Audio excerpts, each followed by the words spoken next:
Yeah, I know you're in Virginia, so I've done the Triple Crown. I'd like to talk about the Triple Crown for a second, and I've done Mount Rogers as well. Their high Yeah, point. I'm sure you've done Mount Rogers. yeah, I've done that about a dozen times. Yeah, what's memorable about Rogers?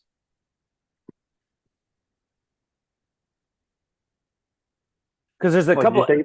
I know you're eating. Or I know You said you bit off something. you said you said you done Mount Rogers?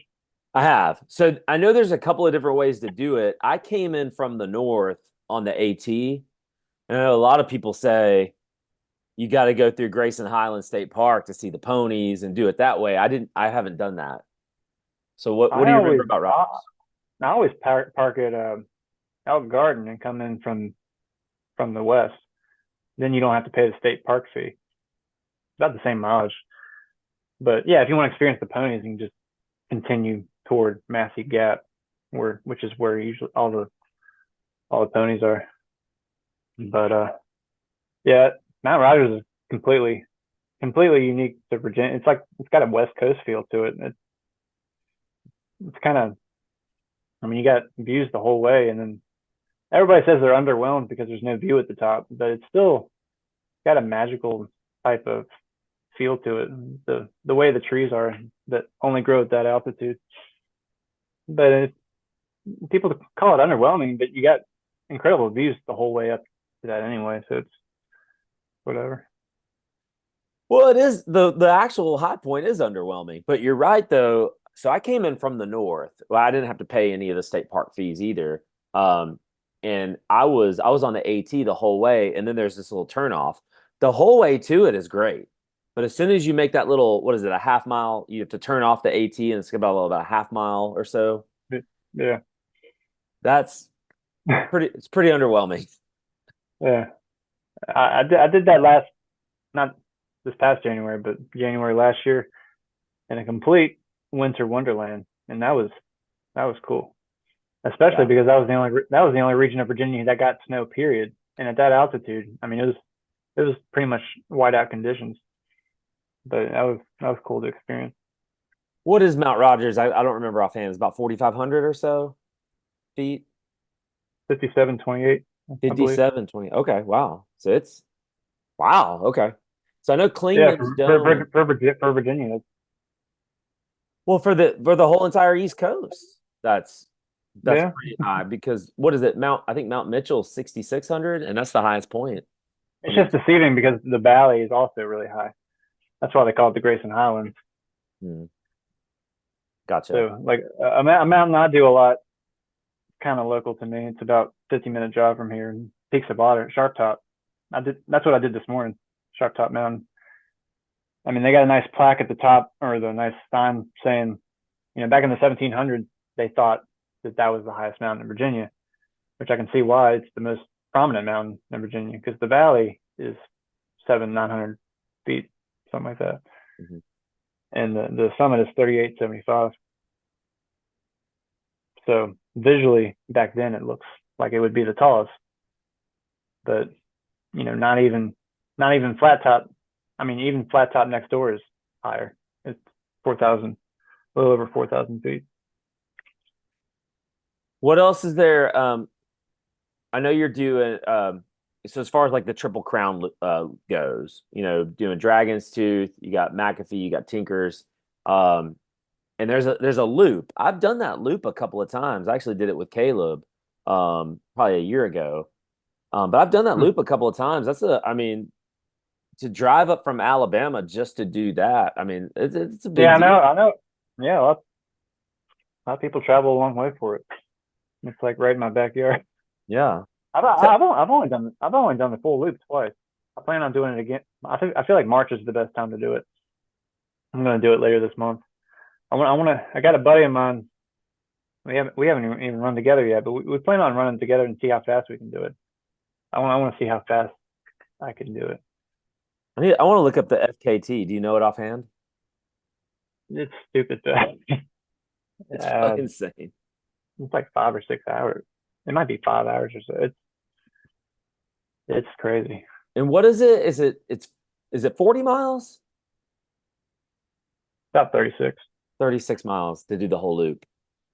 I the first time I did it was so dumb. I did it in July, and it was about as hot as you could imagine. Full loop and go. It was about the yeah. It was, Yeah, I pretty much I hardly ever go up North Mountain just because there's no views, especially in the summer. I know I've heard of some people doing the full loop in the summer, almost done with it, get halfway across the ridge, and they saw a rattlesnake, mm, and like right in the middle of the tree, everything. Also, everything's overgrown up there. hmm They didn't even finish the loop. They were afraid to go around it. They didn't know if there was more. They turned back. I'm like, that's wild. Yeah, that is Dude, the side. So it's kind of like just for people who are watching or listening, Tim, that aren't familiar. Let's talk about that for a second because a lot of people are interested in that Virginia Triple Crown loop, and at least do the Triple Crown, which all along the AT. It's almost like it's dissected in half. You've got the part where the Triple Crown is, but then you've got yeah. the other side. You said is that the north side? Well, it's You, called yeah. No, it's called North Mountain. North Mountain. Well, you've got the North Mountain side that is just as long. It's another 18 miles or so, but there's nothing out there. Yeah, exactly. Yeah. I mean, I feel like I mean, it's cool to do the loop to say you did it. It's satisfying to complete the whole circuit, but also the Triple Crown officially is the three peaks. That's why it's the Triple Crown because they're three of the most scenic parts of the AT in Virginia right there close together.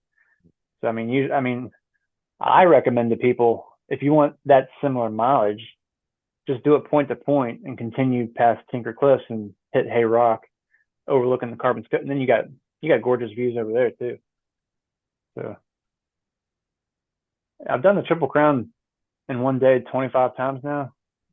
Pretty much, I've done it in so many combinations, but only the full loop twice, just because I'm not a fan of North Mountains. So if you're doing the Triple Crown, are you doing it out and back, or do you park two Well, cars and you've got well, some? I've done it. I've done it pretty much every combination you can think of. But I mean, the easiest way logistically is just simply drive to each trailhead, up and back, up and back, up and back. But yeah, it's more fun if you can do it with a friend, drop a car off or get a ride or something to do it. It's a lot more fun to do it point to point. Yeah. So, but Tim, I understand what you're saying. The North Mountain side's not, and it's pretty underwhelming. But to say you've done the whole loop, that's a pretty. I mean, that's an achievement. Yeah, yeah, I'm looking forward to doing that in a couple of weeks. Awesome. So what else is there to do? So I've been to Shenandoah National Park. I'm just trying to think of other things that hikers or ultra athletes might be interested in doing in the state of Virginia, which is where you're at, where you're from. Have you ever considered or have you ever done the entire AT stretch in Shenandoah? I think it's like 100-mile stretch through Shenandoah. People have brought that up recently, and yeah, I mean that's a good idea. That's a good idea for a training run. And not all at one time because, like I said, if I do a 100-mile run, I got to take off work for it. But yeah, do it in 50-mile chunks. Like split it up into. I mean, that might be a good idea for a training run for my next race is to do like the first or the last 50 miles of the Shenandoah stretch. Yeah. Is there any? I actually plan on doing there's about 54 miles of the 18 Giles County. I got a friend that lives out there. We plan on doing that sometime this month too. Yeah. So for me, like I hate to camp. And that's really how this whole thing started for me is I I'm the want same to way. I want to do an extreme hike just to get the thing done in a day. Yeah, I have no desire to camp. that's how I am. People are surprised, especially when I talk to other through hikers, that I'm out here. As much as I am, I don't have any camping experience. Pretty much. I mean, maybe a little bit. But I'm not the guy to ask when it comes to camping. I just like you, just get a good route and just do it all in a day.